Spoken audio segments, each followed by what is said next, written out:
The rabbit are disgraceful, and they have insulted the intelligence of every man, woman, and child on earth. But let's not beat around the bush here. The magnitude of the crime that Louis Lapham committed is made loud and clear,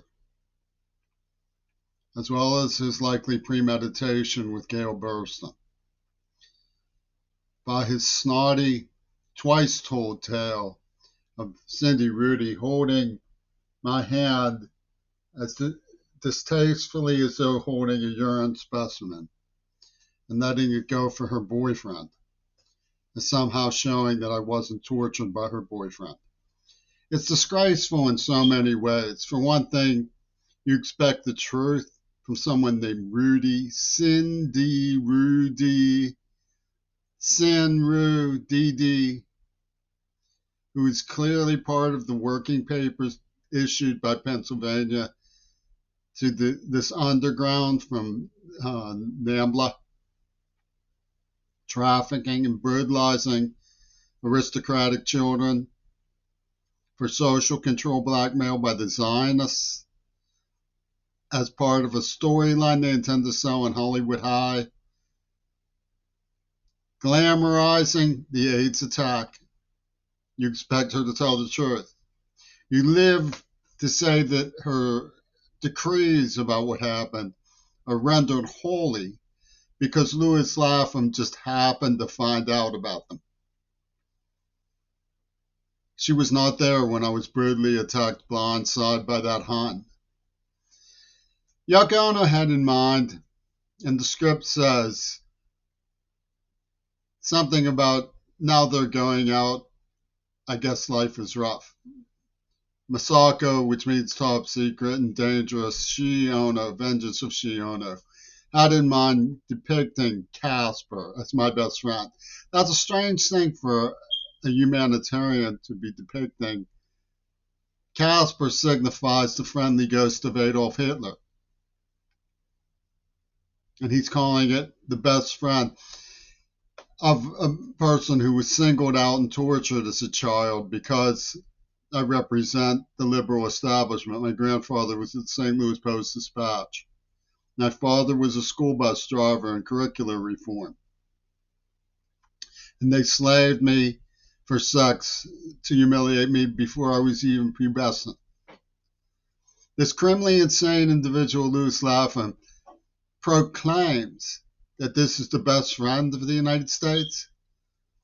So friendly fascism from Casper's Hitler in the AIDS attack was our best friend. Well, go thank Louis Lapham, the lapdog for with Peter Gabriel, Ronald Reagan, and Caspar Weinberger. When I went to, this is what happened in Mr. Meddy's class. I was biting my nails and so frightened, and they were bleeding. He said, "Go to the principal's office, Jimmy." I begged him to walk me home when I got out of the principal's office. In the principal's office, they said they were going to kill me. He walked me to the corner, right in front of the church that I was locked out of the day before, the day after.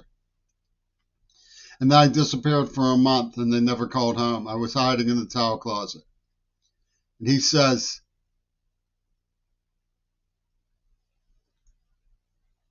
this individual's girlfriend, who I put my arm around because said she was cold, who had nothing but to gain.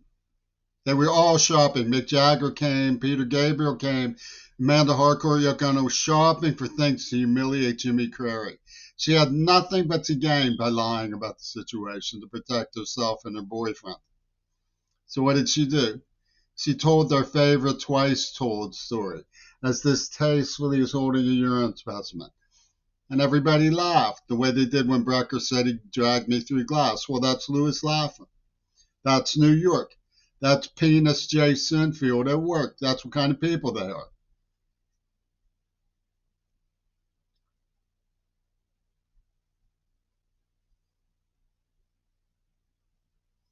So we're dealing with the criminally insane. We're dealing with rabid animals. It's that simple. Lie after cowardly lie. They cover for sin, rude, DD. And the Secret Service agent was named Enroute. And they're using syllables to construct a puzzle, which they consider a masterpiece justifying genocide, while they're sucking out all of our money for Armageddon materials. Blowing up school buses, wow. Killing 67 children a day. Putting on little parallel skits like you've all day, ha ha ha ha. You have all day, go ahead. An immigrant school, right? People can't put that together. A child's supposed to see the whole index. Cindy, Rudy. Could have saved John Lennon if you put together the puzzle. And you idiots can't even understand Uvalde.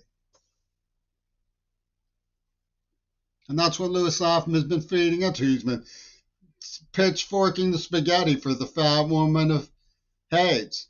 He's been he's just pitchforking for the humongous and bellicose, brutal molesters of Seven Beauties crowd. And this all comes from this is in fact the people who made Seven Beauties.